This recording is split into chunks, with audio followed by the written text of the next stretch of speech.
In Jerusalem today, a truck driver plowed into a crowd of Israeli troops, killing 4 and wounding more than a dozen others. We caution you, the video is graphic. Closed-circuit television video showed what appeared to be the truck driver's objective, to inflict maximum damage. He plowed head-on into a group of pedestrians, many of them soldiers, and then put his truck into reverse to drive over them again. The driver, according to police, a 28-year-old Palestinian father of 4 from an East Jerusalem neighborhood mere kilometers away. Authorities say the driver was shot and killed at the scene. As Israel's intelligence agency investigates the driver's background and motives, the government's Foreign Affairs and Defense Committee convened a special session Sunday night to decide on a response. Plowing trucks through crowded pedestrian areas maximizes casualty numbers. The assailants behind France's Bastille Day and Germany's Christmas market attacks knew that. Israel's prime minister says there's a link between those attacks and the assault in Jerusalem. We are here after a brutal and tragic terror attack where 4 soldiers were murdered, 3 female soldiers and a male soldier. We know the identity of the attacker. According to all the signs, he was a supporter of the Islamic State. This is the deadliest assault in Israel in months. A wave of lone wolf Palestinian on Israeli attacks that started in September 2015 had recently tapered off. No group has claimed responsibility for Sunday's assault. A spokesperson for the militant Hamas group praised the truck driver as a hero of the ongoing Palestinian uprising against Israeli occupation. Even though he only has just days to go before leaving office, outgoing U.S. Secretary of State John Kerry is feeling the need to involve himself in policy decisions of the next administration. The outgoing diplomat is warning that President-elect Donald Trump's promise to move the American embassy to Jerusalem is capable of detonating an absolute explosion he says could rock the entire region. According to Kerry, the relocation is likely to have a detrimental effect in the West Bank, Israel itself, and also the Jewish state's peace partners, Jordan and Egypt. During an interview with CBS News, Kerry also insisted any alternative to the two-state solution would pose an extraordinarily dangerous threat to Israeli democracy. Trump's promise to move the U.S. embassy to the Israeli capital has also sparked massive condemnations from Arab leaders. Palestinian President Mahmoud Abbas cautioned Trump against the move, and one of his closest aides says the act is a declaration of war. Sermons from Islamic clerics being repeatedly shown on official Palestinian TV call on Muslims to wake up to the danger in this assault on the Islamic faith, its holy places, and the Al-Aqsa Mosque in Jerusalem. The Palestinians believe an American decision to move the U.S. embassy from Tel Aviv signals official recognition of Jerusalem as Israel's capital on land they claim for their future state.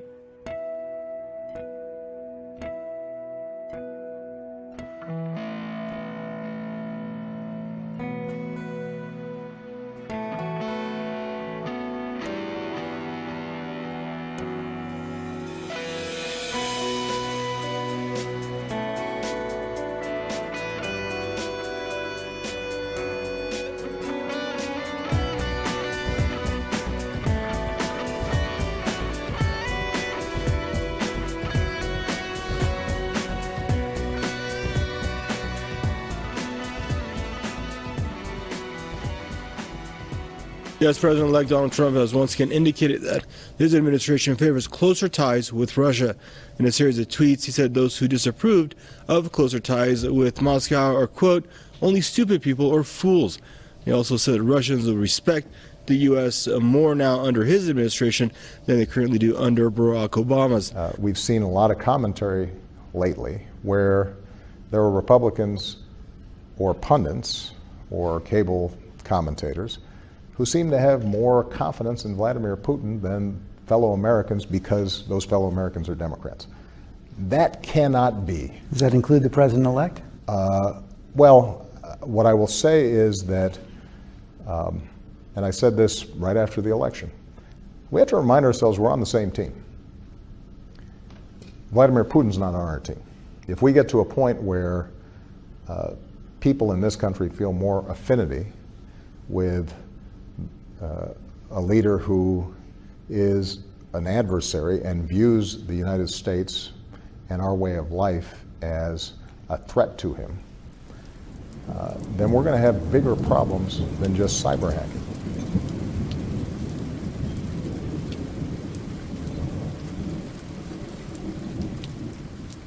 U.S. Secretary of Defense Ash Carter has given an interview to the American news network NBC on a number of issues affecting the world right now. Among them, Russia's alleged hacking of the Democratic Party and the fight against terrorism. They haven't done anything against you mean anything? So, did you put it at zero? Virtually zero. They came in, they said they were going to fight ISIL, and they said they were going to help end the civil war in Syria. They haven't done either of those things. Why do you think he went to such extreme descriptions? Well, precisely because we're in a campaign of demonizing Russia right now. Really, it's not about Russia so much as it's about Trump. I think the Democrats and many Republicans like McCain, who've been very badly hurt by Trump, are sticking it to him. And they're sticking it to him because he's denied the intelligence communities and he's been friendly with Russia. And this is a way to embarrass him.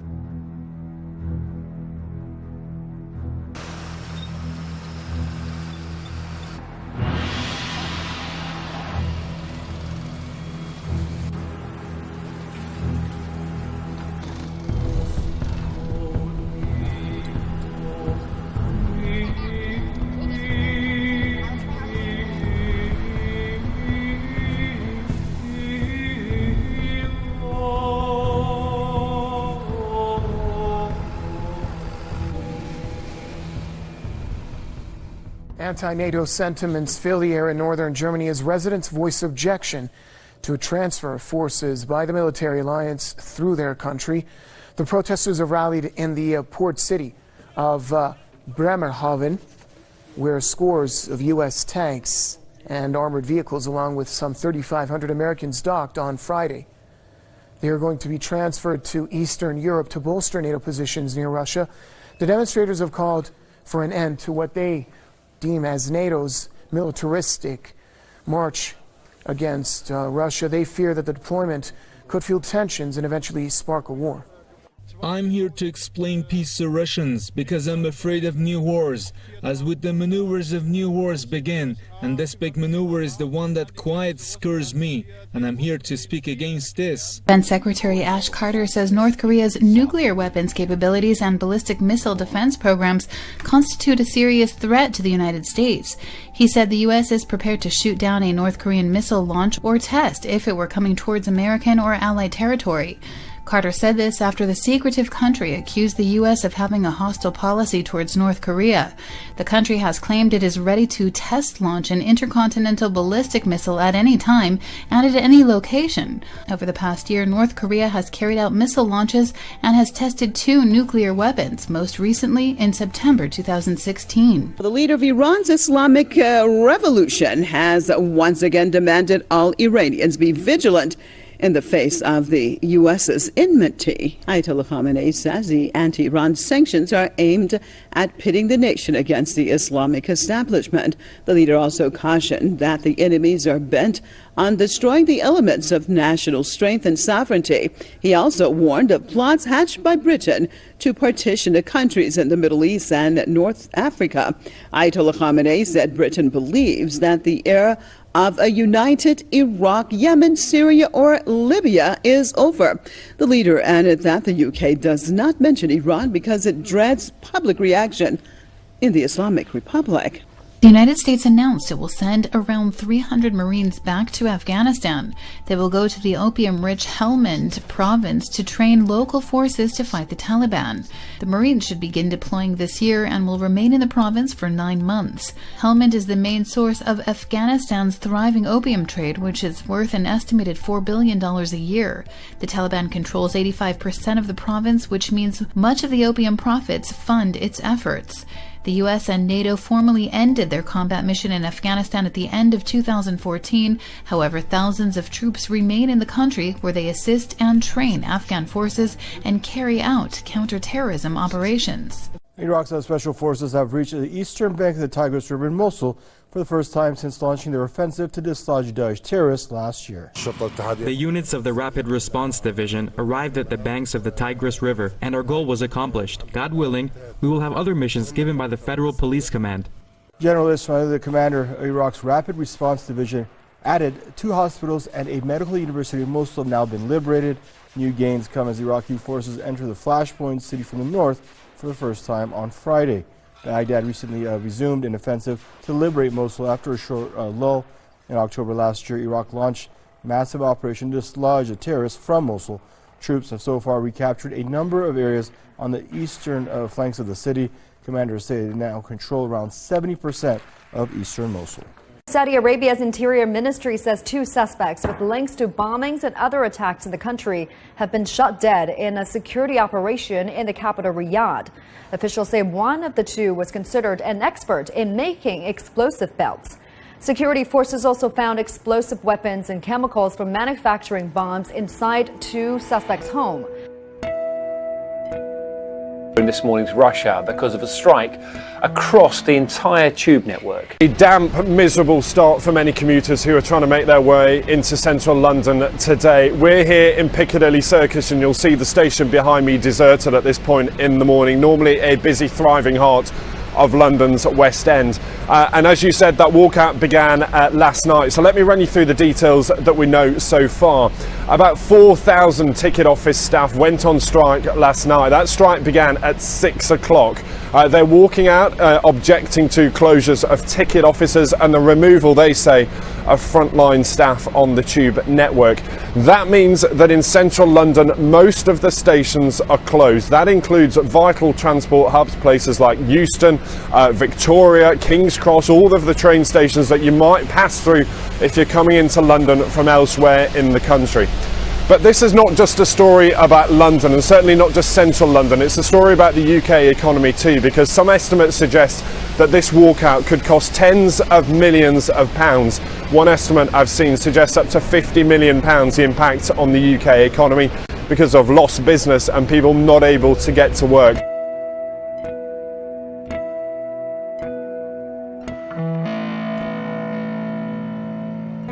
Corporate media such as NBC, CBS, and ABC is focused on the fact that Puerto Rico is now experiencing a $70 billion debt crisis. What they spend far less time talking about is the fact that America's Wall Street was the major engine for that $70 billion economic burn down.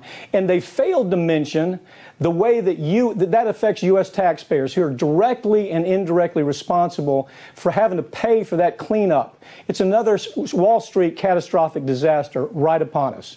It's not complicated. Securities firms like Santander, which is the 20th largest bank in the world, joined with Wall Street to knowingly and intentionally pull off a massive fraud by selling their worthless junk bond inventory on the open market to mom and pop investors all over the island. Santander absolutely knew that they were holding high-risk junk bonds that they needed to get rid of in order to maximize their personal profits and save the company from massive losses. That's what it was about. And what that company did down in Puerto Rico affects U.S. investors in a very real way, because all securities and bonds connected with Puerto Rico are going to be affected by all of the island's defaults. Already, the island's credit rating has been reduced to what they call junk on the open market. And what these bankers did was place Puerto Rico and their economy into one of the worst recessions in its history. In fact, as of today, the poverty rate as a result of unemployment, rising debt, has created a poverty economy that's actually double that of Mississippi. As Puerto Rico plummeted into this economic abyss, its issuance of municipal debt skyrocketed.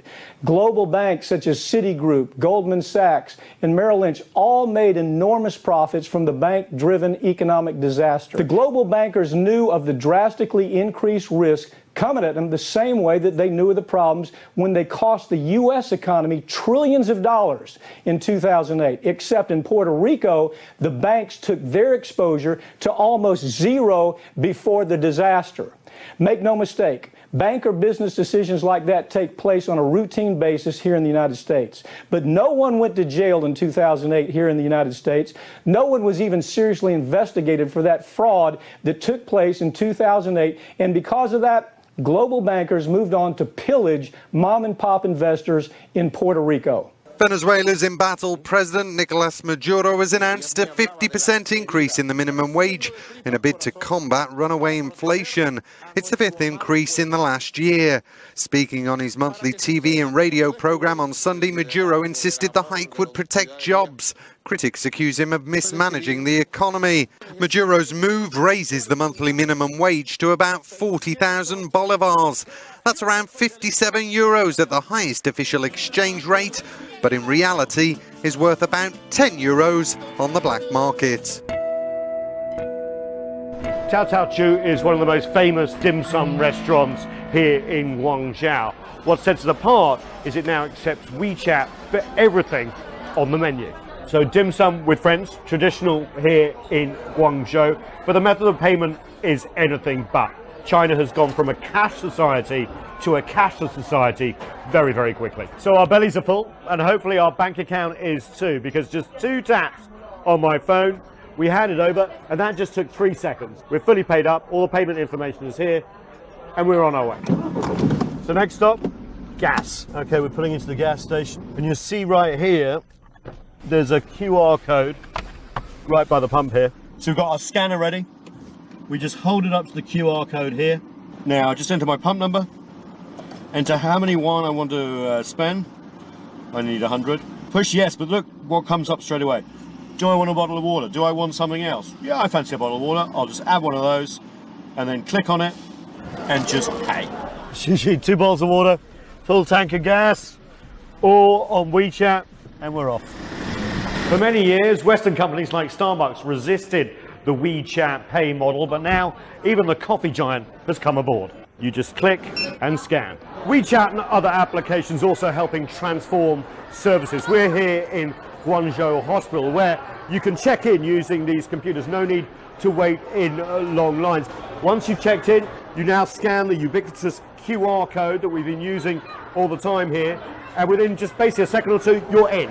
You're into the hospital's records. You can make appointments. You can get your prescriptions. You can talk to your doctor. You can share medical information and your records. And it's not just hospitals like this as well. It's all sorts of local and other government services as well. You can pay your bills. You can even send mail from here and postcards. This sort of applications are transforming 21st century China. So you can use WeChat Pay in restaurants, you can now even use it in Starbucks. But what about markets like this? You'd normally have cash, right? Well, WeChat and others have thought of that as well. They put QR codes above the scales in your local market here. This is actually put in by a third-party vendor, a finance company. So you can buy your oranges and use your phone at the same time. 1, 2, how many do we want? 3, 4, 5, 6. There we go, we've got that. We just hand it to the lady who puts it on the scale, pops it on like that, while we get our QR code out. That says 2.94. Just scan it like that, 2.94. Accept the pay, WeChat Pay, and we're done. Quite amazing. It's amazing how small vendors like this can buy into the technological revolution that's going on in China at a very low price, and it means everyone doesn't have to carry cash around. You just carry your smartphone. Quite incredible.